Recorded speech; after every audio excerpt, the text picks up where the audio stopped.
Safari politik terus dilakukan oleh pasangan calon gubernur dan wakil gubernur Sumatera Utara dalam masa kampanye Pilkada 2024. Calon gubernur Sumatera Utara nomor urut 1, Bobi Nasution, berziarah ke makam leluhur Tuan Guru Nabundong, Syekh Ahmad Daud Siregar, pendiri pesantren Nabundong. Usai melakukan ziarah, menantu Presiden Jokowi ini didampingi para tokoh bersilaturahmi dengan para ulama, salah satu adat suku Mandailing, dan dilanjutkan dengan acara makan bersama. Ziarah ini merupakan rangkaian kegiatan silaturahmi Bobi Nasution ke pimpinan Pondok Pesantren Setapanuli bagian selatan di Pondok Pesantren Darul Ulum Nabundong, Padang Lawas Utara.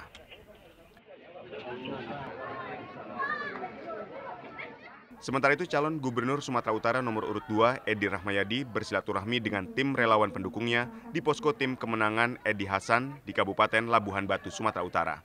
Dalam pertemuan ini, Edi Rahmayadi berdialog dengan masyarakat, simpatisan dan pendukungnya, sekaligus menjadi momen konsolidasi struktural internal pendukung Edi Rahmayadi.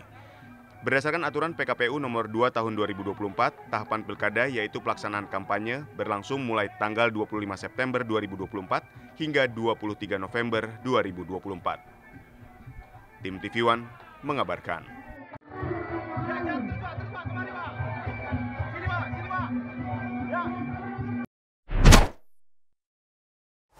Di sini tentunya hadir pertama sekali memohon doa kepada ibu-ibu semua, tokoh-tokoh masyarakat, tokoh-tokoh adat, raja-raja kami semua di sini.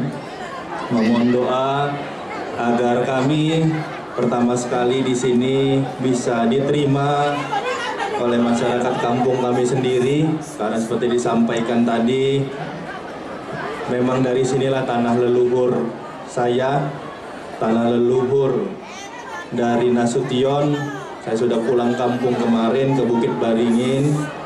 Saya pulang kampung kemarin dan di sini adalah wilayah di sekitarnya, sekitar dari Mandailing Natal. Kita semua di sini satu kesatuan semua. Kalau bertarumbo nih, raja pun saya panggil tadi Emang Boru ya. Emang Boru saya semua di sini, tulang dan tulang, bau yang hadir semua di sini. Kok ditarik-tarik bertarumbo semua. Oleh karena itu, ini tempat dan daerah pertama sekali kami datangin. Di masa kampanye pertama, Tabaksel ini adalah daerah pertama sekali.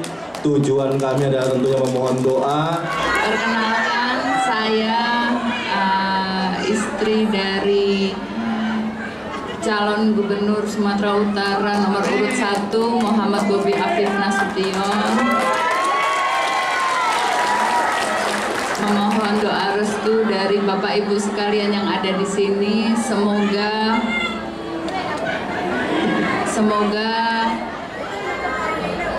kami bisa diberikan amanah untuk menjadi Gubernur Sumatera Utara. Terima kasih.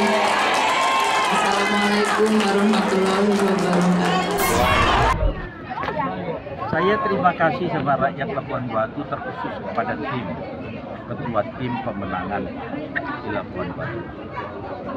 Sederhana pelaksanaannya, tapi menunjukkan suatu energi positif untuk memenangkan pesta demokrasi yang dimulai dari kemarin dan sampai berakhir nanti 2 bulan yang akan datang.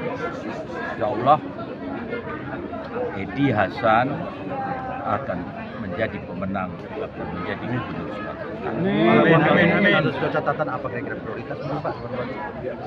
Kalau di Labuan Batu Raya ini jelas dia harus ada support yang kehadiran pemerintah untuk membesarkan Simpul. Ini Simpul dari Labura, Labusel adanya di Labuan Induk. Menjadikan tempat orang berkunjung, orang hadir ke tempat ini untuk fasilitas orang singgah ini harus disiapkan. Ya, target Tol Labuan Batu ya, berapa persen ya? Optimis ya? Kemarin 80% ke atas. Amin. Tetap pendidikan harus kita kejar, kesehatan menjadikan prioritas, infrastruktur yang ada di sini, karena tadi kita mengharapkan orang-orang bisa singgah ke tempat ini. Tanpa infrastruktur yang baik, bohong. Masalah pertanian, perkebunan, ini sudah merupakan jawaban bahwa di sini perkebunan sawit yang sangat dominan. Dan kelima, pariwisata. Kalau di sini banyak tempat-tempat yang bisa dikunjungi oleh rakyat karena ini berada di perbatasan, orang akan datang kemari. Oke? Pak Ketua Tim Pemenangan sedikit Pak. Silaturahim dan konsolidasi pemenangan Satria di Pilkada 2024 DPD PKS Langkat dilaksanakan di Gedung Peknasos Kecamatan Atabat, Kabupaten Langkat. Dalam acara ini, Dewan Pimpinan Wilayah PKS Kabupaten Langkat, Usman Jakfar menyampaikan agar seluruh kader hingga tingkat desa harus tunduk dan patuh terhadap perintah pimpinan. Dan khusus Kabupaten Langkat untuk memenangkan pasangan calon Bupati nomor urut 1 Sah Afandin dan Teorita Borusur Bakti. Dan bagi kita selalu samina wa. Kalau putih di atas, di bawah pun putih. Belum ada sejarahnya di PKS ini putih di atas, hitam di bawah, atau hitam di atas, putih di bawah. Tidak ada sejarahnya di Partai Keadilan Sejahtera. Kenapa? Karena bagi kita mentaati perintah pimpinan itu adalah ibadah kepada Allah Subhanahu wa Ta'ala. Sementara itu, calon Bupati Langkat Syah Afandin mengatakan sangat bersyukur atas dukungan PKS dan beberapa koalisi partai lainnya hingga dia bisa maju menjadi calon Bupati Langkat. Syah Afandin yakin bisa memenangkan kontestasi pilkada dengan dukungan penuh PKS. Cita-cita saya satu aja, demi Allah, saya dalam hidup saya dalam hadir. Ya Allah, kalau ridho engkau aku menjadi pemimpin Allah, jadikan rakyat yang memimpin itu dalam kondisi baldatun taibatun warahmatullahi wabarakatuh. Macam-macam caranya. Jangankan mimpin Langkat, kadang mimpin anak bini awal aja kadang ada bertengkar. Yang mampu itu hanya hidayah Allah, pertolongan Allah, karunia Allah. Begitu juga Langkat ini. Tak usah mulut-mulut. Acara silaturahmi dan konsolidasi pemenangan Satria di Pilkada 2024 DPD PKS Langkat ini ditutup dengan pengucapan deklarasi bersama seluruh kader PKS untuk mendukung dan memenangkan pasangan calon Bupati dan Wakil Bupati nomor urut 1. Dari Langkat, Sumatera Utara, Taufik Hidayat, TV One mengabarkan.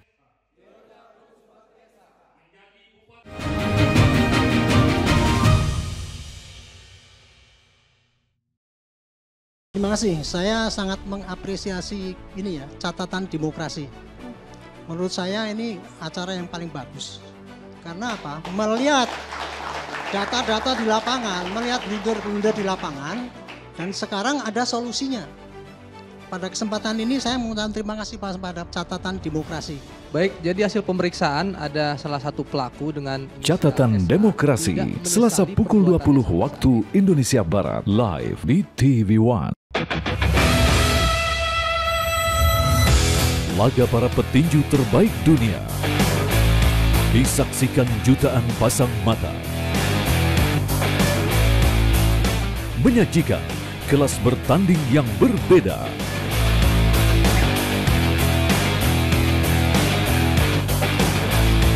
Saksikan Best World Boxing Sabtu dan Minggu jam 9 pagi hanya di TV One. Februari yang lalu kalau nggak salah, di mana terjadi pembubaran. Ya tidak dilibatkan. Dilibatkan kan? Tidak, ini banyak undang-undang ini. Ustadz Ilmi sedikit, bagaimana Anda melihat ini Pak Ustadz ketika... Waktu yang sangat singkat, kita bisa mensimplifikasi sekitar 70. Penampilannya sudah nggak setuju. Yang terus. Saksikan yang ini dua saja. sisi di TV One. Informasi terpilih. 31 bayi prematur yang berasal dari Rumah Sakit Al-Shifa berhasil dievakuasi ke rumah sakit lainnya di Gaza bagian selatan Minggu waktu setempat. Akibatnya ada 6 kematian baru bayi-bayi prematur tersebut. Menjadi perhatian utama. Komisi Pemilihan Umum KPU menelusuri kebenaran dugaan kebocoran data pemilih yang diperjualbelikan di media sosial. Kabar utama pagi hanya di TV One. membedah informasi dengan ketajaman analisa. Bagaimana konfigurasi atau prediksi konfigurasi nantinya di Senayan, Bang Erwin? Kita ingin menjaga demokrasi itu untuk kepentingan bersama, dan insya Allah Golkar akan berada di depan untuk itu. Menghadirkan pandangan para pengamat dan ahli. Menjaga demokrasi itu merupakan hal yang paling penting, Bang Emrus. Bukankah kita lebih mengedepankan musyawarah mufakat untuk kepentingan rakyat? Apa kabar Indonesia Malam di TV One? Hampir 15 sebelum pemilu itu puncak-puncaknya harga beras. Sekarang ini sebetulnya transisi untuk dari naik sudah turun. Bulog mendapatkan penugasan dari pemerintah untuk mengelola cadangan beras pemerintah. Nomor 1, kita mengutamakan produksi dalam negeri. Kemarin sekitar 1 bulan lalu ya, kita berikan untuk pasar induk beras Cipinang gelontoran 50.000 ton langsung. Saksikan Indonesia Business Forum live di TV One.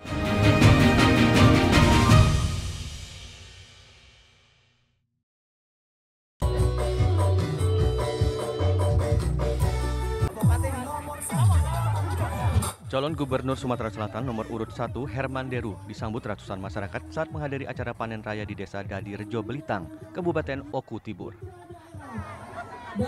Tidak dengan cara manual, panen padi dilakukan dengan menggunakan alat traktor canggih mesin combine harvester. Alat ini merupakan pemanfaatan teknologi mesin pemanenan padi.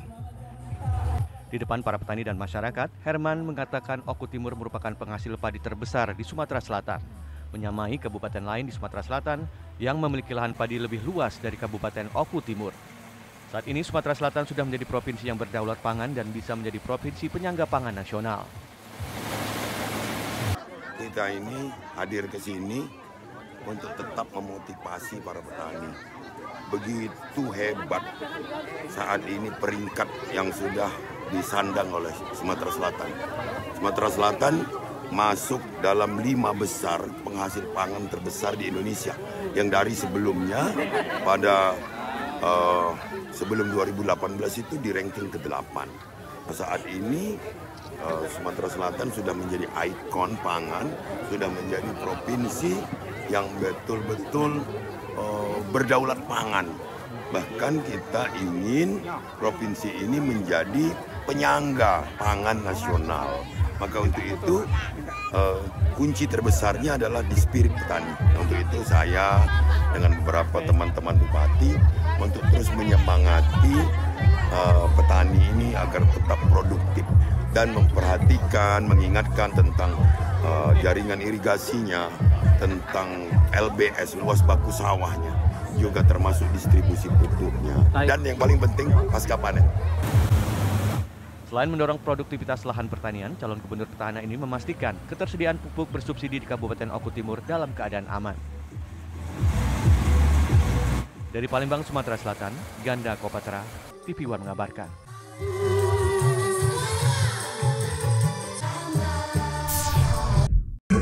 Atas doa kita semua, Bapak Insinyur Haji Mawardi Yahya. Calon Gubernur Sumatera Selatan nomor urut 3 Mawardi Yahya terus bergerilya ke berbagai tempat untuk menemui para pendukungnya. Cagup yang akrab disapa Wak Uban ini bersilaturahmi dengan relawan Nusantara Sriwijaya di daerah Kemuning, Kota Palembang.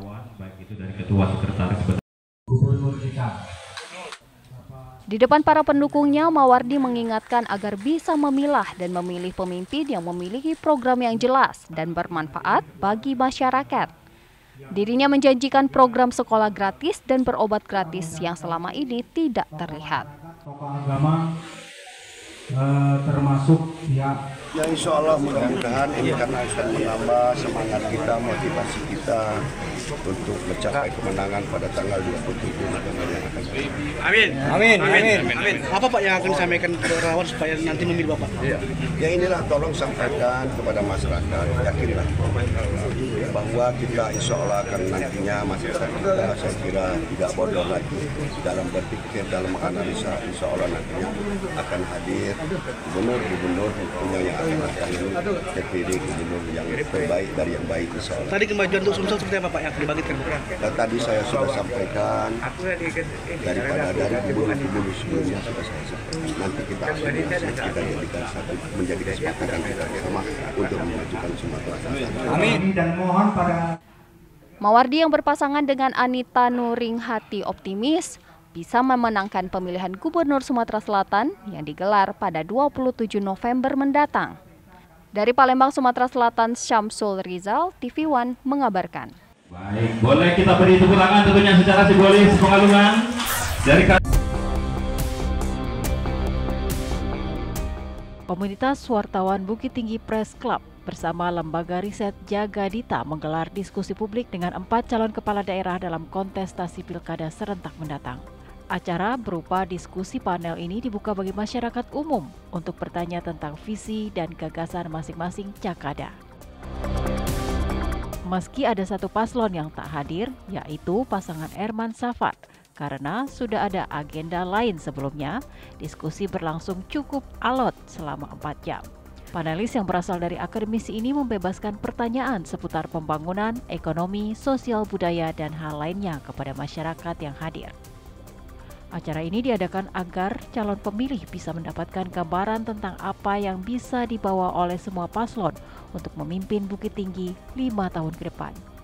Meski bukan agenda resmi KPUD, namun antusias warga cukup tinggi dari gelaran ini.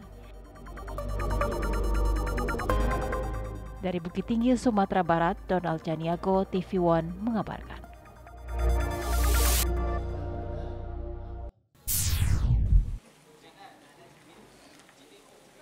Komisi Independen Pemilihan Kabupaten Aceh Barat Daya mulai menerima sejumlah logistik untuk pemilihan kepala daerah atau Pilkada Serentak 2024 berupa segel, tinta, dan kabel tis. Masing-masing jumlah logistik pilkada yang diterima jumlahnya bervariasi. Jumlah segel yang diterima sebanyak 12.788 keping, jumlah tinta yang diterima sebanyak 512 botol, dan jumlah kabel tis yang diterima sebanyak 3.444 buah. Dalam serah terima 3 jenis logistik Pilkada 2024, selain pihak KIP Aceh Barat Daya, juga didampingi oleh pengawas pemilihan, Panwasli, dan pihak keamanan TNI Polri. Alhamdulillah hari ini KIP Abdia sudah menerima logistik pemilu untuk tahap pertama ya, yaitu berupa tinta, segel, dan kabel tis. Untuk tinta 512 botol, untuk segel 12.788 keping, untuk kabel tis 3.444 buah. Ini sebelum didistribusikan ke seluruh desa di Abdia, sementara logistik ini di mana disimpannya? Jadi untuk tahap awal ini kita menyimpannya, kita kebetulan ada gudang tersendiri untuk gudang KIP Aceh Barat. Sementara sebelum kita distribusikan ataupun kita setting pengepakannya, kita masih simpan di gudang logistik. Logistik yang diterima KIP Aceh Barat Daya ini merupakan logistik pertama untuk Pilkada 2024. Sedangkan sejumlah logistik lainnya seperti bilik suara, kotak suara, dan sebagainya akan didistribusikan kemudian. Dari Aceh Barat Daya, Aceh, Haidir Azhar, TV One mengabarkan.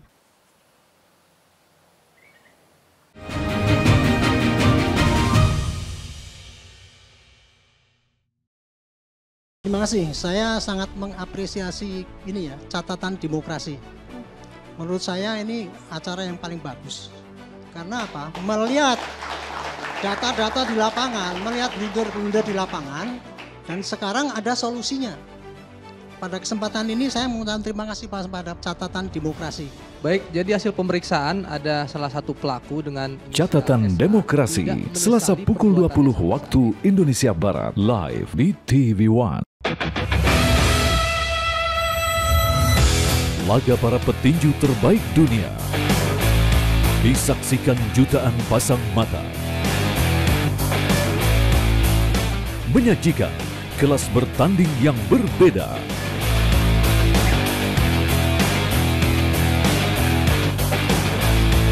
Saksikan Best World Boxing Sabtu dan Minggu jam 9 pagi hanya di TV One.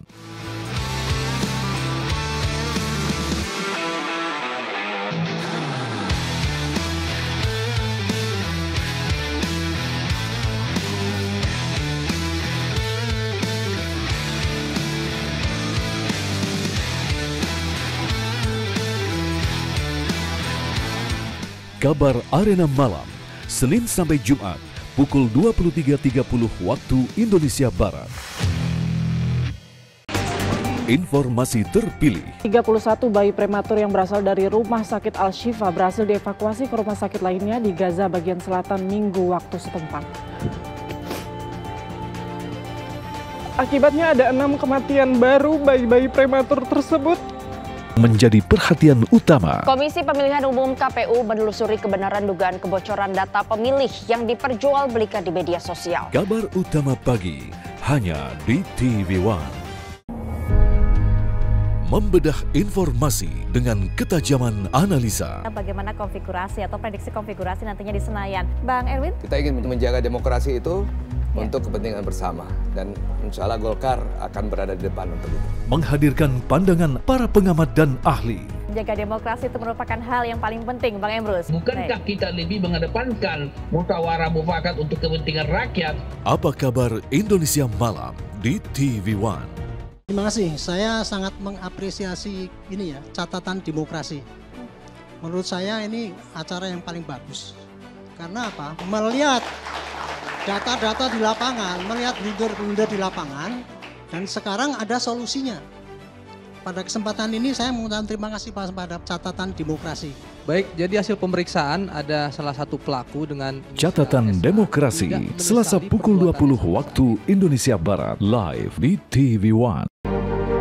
Hampir 15 sebelum pemilu itu puncak-puncaknya harga beras. Sekarang ini sebetulnya transisi untuk dari naik sudah turun. Bulog mendapatkan penugasan dari pemerintah untuk mengelola cadangan beras pemerintah. Nomor 1, kita mengutamakan produksi dalam negeri.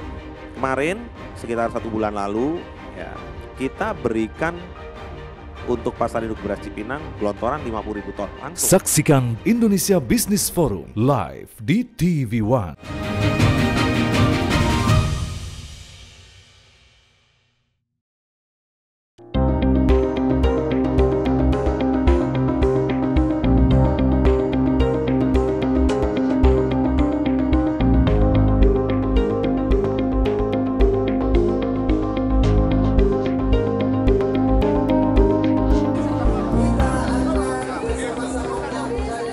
Bobi Nasution dan Edi Rahmayadi tengah beradu kekuatan menuju pemilihan Gubernur Sumatera Utara 2024. Baik Bobi maupun Edi sudah sama-sama dikenal luas di masyarakat. Bobi adalah wali kota Medan, sementara Edi Rahmayadi merupakan petahana. Bobi berpasangan dengan Surya, sedangkan Edi menggandeng Hasan Basri Sagala. Penetapan itu diputuskan pada hasil pleno KPU Sumatera Utara yang berlangsung di kantor KPU Sumut pada Ahad 22 September 2024. Diketahui pasangan Bobi Surya diusung koalisi besar yang terdiri dari 10 parpol, yakni Partai Gerindra, Golkar, Nasdem, PKS, PKB, Demokrat, PAN, P3, Perindo, dan PSI. Partai Gerindra menjadi partai pertama yang mendeklarasikan dukungan dan pencalonan Bobi di Pilkada Sumut. Sebelumnya, mantan wali kota Medan itu memutuskan bergabung dengan Partai Gerindra. Bobi telah mengantongi kartu tanda anggota partai dari Ketua Dewan Pimpinan Daerah atau DPD Gerindra Sumatera Utara pada Senin 20 Mei 2024 lalu.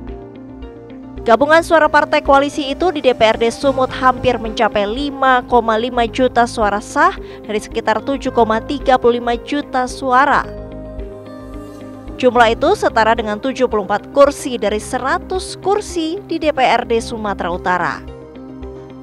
Sementara paslon Edi Hasan disokong 6 partai politik yang terdiri dari PDI Perjuangan, Hanura, Gelora, Partai Umat, Partai Buruh, dan PKN.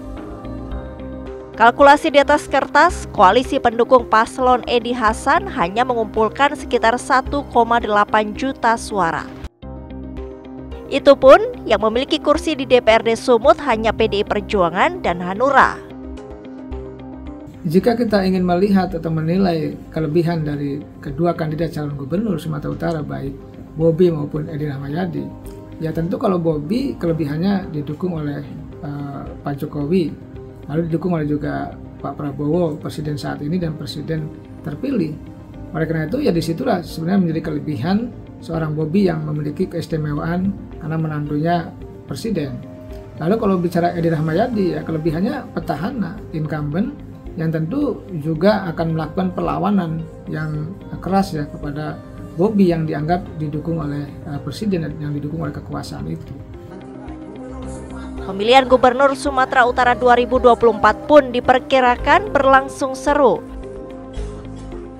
Perkiraan situasi ini tercermin dari hasil elektabilitas terbaru yang menunjukkan posisi Bobi berada di atas Edi. Tingkat keterpilihan Bobi disebut mencapai 35%. Angka ini jauh melampaui Edi yang hanya memperoleh 17%. Keduanya bagaimana sebenarnya mendapatkan dukungan dan simpati dari warga Sumatera Utara itu yang terpenting. Karena kalau kita lihat soal faktor kemenangan yang harus dilihat pertama figurnya. Yang kedua harus dilihat juga partai politiknya. Yang ketiga harus dilihat pergerakan relawan-relawannya. Yang keempat harus dilihat juga dukungan kekuasaan itu. Nah, kelebihan yang dimiliki oleh Bobi itu ya bisa membuat Bobi unggul karena didukung oleh kekuasaan atau didukung oleh pemerintah. Siapapun yang didukung oleh kekuatan pemerintah atau kekuasaan itu punya potensi untuk bisa menang atau bisa unggul. Hari pemilihan masih jauh, namun kedua calon gubernur itu sudah saling singgung soal infrastruktur di Sumatera Utara. Sindiran itu dilontarkan dalam rapat pleno terbuka pengundian dan penetapan nomor urut Pilgub 2024 yang diselenggarakan KPU Sumatera Utara pada Senin 23 September 2024. Bobi menyentil perihal pembangunan infrastruktur yang dinilai tidak merata. Katanya jalan-jalan dari Aceh, jalan-jalan dari Sumatera Barat, kalau kita naik mobil, kalau disupirin, nggak usah. Begitu tahu tujuannya mau ke Sumatera Utara, tahu kita kapan sampainya. Kapan sampainya? Pas kepala kita kejedut di mobil. Artinya apa? Bagus jalan di Aceh, bagus jalan di Sumatera Barat, begitu masuk Sumut, kejedot kepala kita, benjol kepala kita, karena infrastruktur yang ada di Sumatera Utara mungkin belum merata. Dapat nomor urut 2. Pernyataan Bobi dibalas Edi dengan mengatakan bahwa ruas jalan yang rusak merupakan jalan nasional yang belum selesai dikerjakan. Edi lalu menegaskan bila dirinya maju sebagai calon gubernur, maka ia akan menuntaskan jalan yang belum selesai tersebut. Tadi disinggung ada jalan yang belum selesai. Justru belum selesai itu kami akan kembali menjadi gubernur untuk menyelesaikan. Ini yang saya sampaikan. Yang belum pernah punya rencana, tunggu dulu, berikutnya nanti baru bisa. Kami akan melakukan secara real. Kita serahkan kepada rakyat untuk memilih mana gubernur Sumatera Utara yang pantas. Allahu wabarakatuh. Perang terbuka Bobi kontra Edi diperkirakan akan berlangsung jelang pemilihan. Kedua pihak pun dinilai akan saling mengungkapkan kelemahan rivalnya.